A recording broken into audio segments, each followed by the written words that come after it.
Hello दोस्तों, मैं गौरव आपका स्वागत करता हूं आपके अपने YouTube चैनल गौरव कॉन्सेप्ट पर।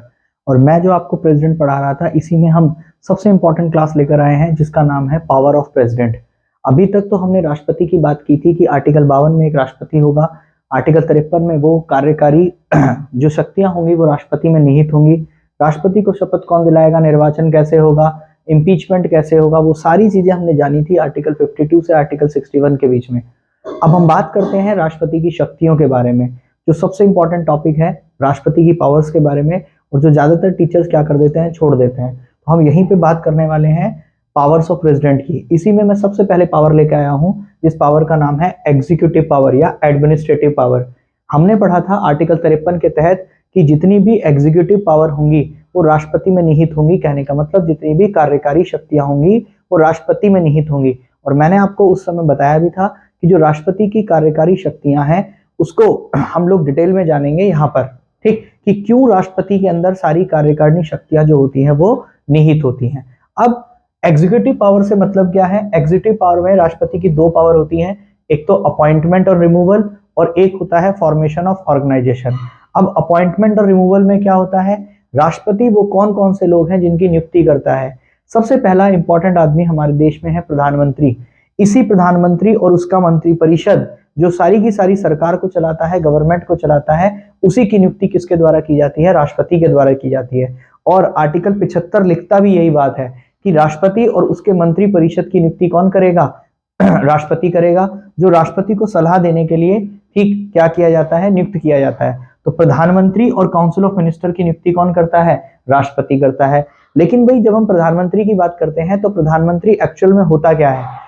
वो व्यक्ति जो जीती हुई पार्टी होती है, उसी जीती हुई पार्टी या जीते हुए दल का जो नेता होता है वो प्रधानमंत्री होता है। केवल उस जीती हुई पार्टी के दल के नेता का नाम लिखकर राष्ट्रपति को दे दिया जाता है और राष्ट्रपति उसकी क्या कर देता है? नियुक्ति कर देता है, उसे अपॉइंट कर लेता है। ऐसे ही जो जीती हुई पार्टी जीतती है वही अपने कुछ इंपॉर्टेंट व्यक्तियों को, कुछ व्यक्तियों को मंत्री बनाती है।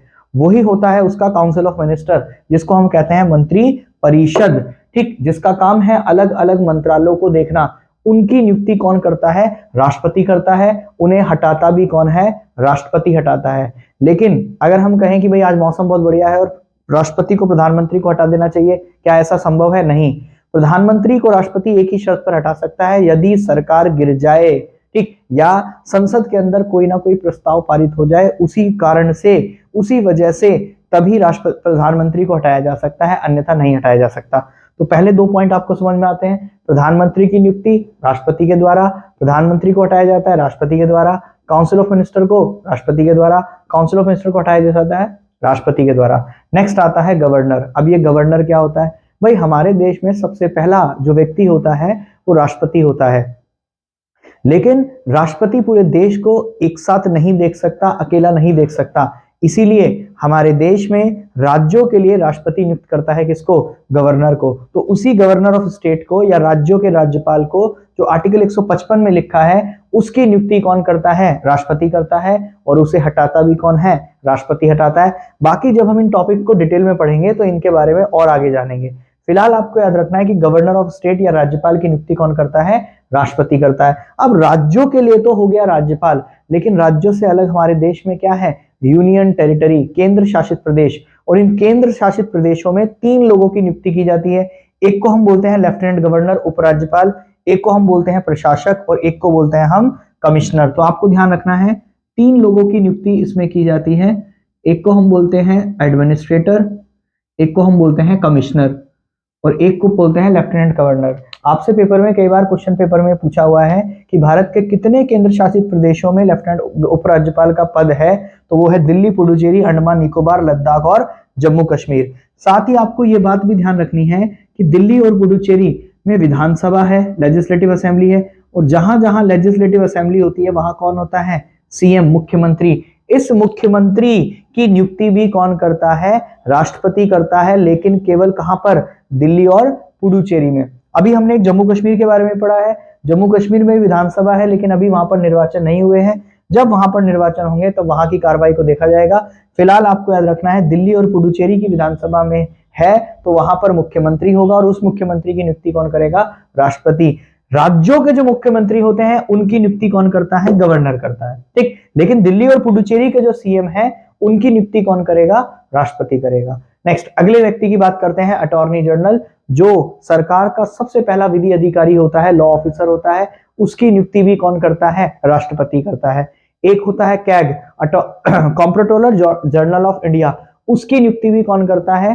राष्ट्रपति, जिसको हम हिंदी में नियंत्रक एवं महालेख परीक्षक बोलते हैं, जो आर्टिकल 148 में कवर्ड है। अटॉर्नी जनरल का आर्टिकल देखें तो आर्टिकल 76, ये मैं आपको पहले भी बता चुका हूं। हमारे देश में निर्वाचन करवाने वाली संस्था है इलेक्शन कमीशन, जो इलेक्शन करवाती है राष्ट्रपति, उपराष्ट्रपति, प्रधानमंत्री, यानी कि बात करें लोकसभा का, राज्यसभा का, जितने भी स्टेट हैं उन सबके इलेक्शन को करवाने के लिए हमारे देश में बनाई है एक संस्था, जिसको हमने इलेक्शन कमीशन बोला है। और इलेक्शन कमीशन कवर्ड किसमें है? आर्टिकल 324 में।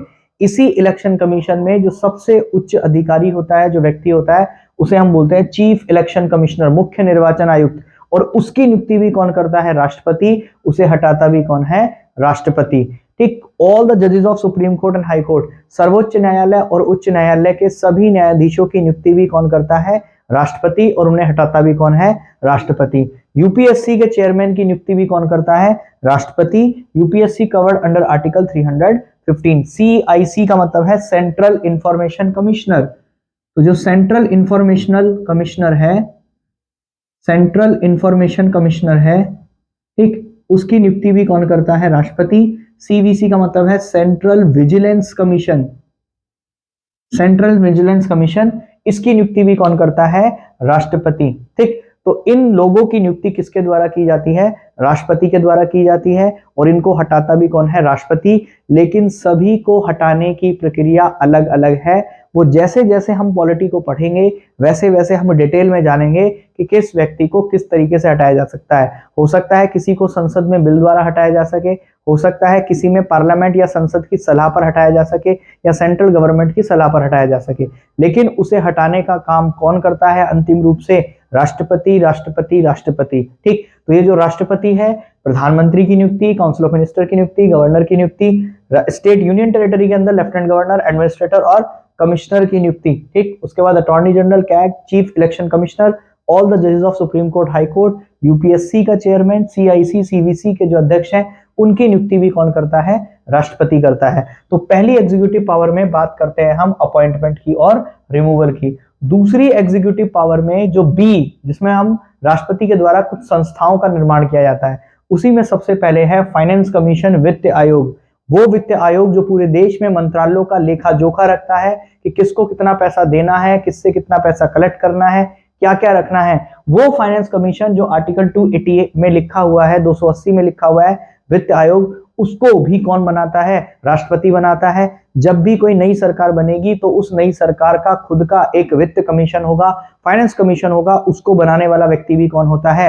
राष्ट्रपति। एससी कमीशन, एसटी कमीशन, ठीक। एससी कमीशन जो एससी के बारे में बात करता है, एसटी कमीशन जो अनुसूचित जनजातियों के बारे में बात करता है, ओबीसी कमीशन अन्य पिछड़ा वर्ग आयोग, लैंग्वेज कमीशन भाषा आयोग, माइनॉरिटी कमीशन अल्पसंख्यक आयोग, इंटर स्टेट काउंसिल अंतः राज्य परिषद। दो राज्यों के बीच में अगर कोई विवाद है, उस विवाद को सॉल्व करने के लिए हम एक संस्था बनाते हैं जिसका नाम है इंटर स्टेट काउंसिल। इन्हीं सभी संस्थाओं के अध्यक्ष और मेंबर की नियुक्ति और उन्हें हटाने का काम कौन करता है? राष्ट्रपति, राष्ट्रपति, राष्ट्रपति, ठीक। तो राष्ट्रपति के द्वारा इतने लोगों को नियुक्त किया जाता है और इतनी संस्थाओं के व्यक्तियों के और अध्यक्ष को क्या किया जाता है? चुना जाता है राष्ट्रपति के द्वारा। यही है राष्ट्रपति की सबसे पहली पावर, जो है एग्जीक्यूटिव और एडमिनिस्ट्रेटिव पावर, ठीक। नेक्स्ट क्लास में हम बात करेंगे राष्ट्रपति की विधायिक शक्तियों के बारे में या राष्ट्रपति की लेजिस्लेटिव पावर के बारे में, ठीक। और उसी के बाद हम अगली पावर्स के बारे में बात करेंगे, ठीक। तो अगर आपको मेरी क्लास पसंद आ रही है तो प्लीज मेरी क्लास को लाइक कीजिए, चैनल को सब्सक्राइब जरूर कीजिए, ठीक। आप इसका स्क्रीनशॉट ले लीजिए ताकि हम अपने नोट्स को कंप्लीट कर सकें, ठीक। साथ ही मैं आपको बताना चाहता हूं कि मैं बहुत कम समय में आपको कंप्लीट और पूरी नॉलेज देना चाहता हूं। आफ्टर दिवाली हम लोग बहुत जल्दी करंट अफेयर की क्लास भी डेली शुरू करने वाले हैं, ठीक। तो आप इसी तरीके से अपना प्यार मुझे देते रहिए, मेरी वीडियो अपने दोस्तों तक पहुंचाते रहिए। थैंक यू, धन्यवाद।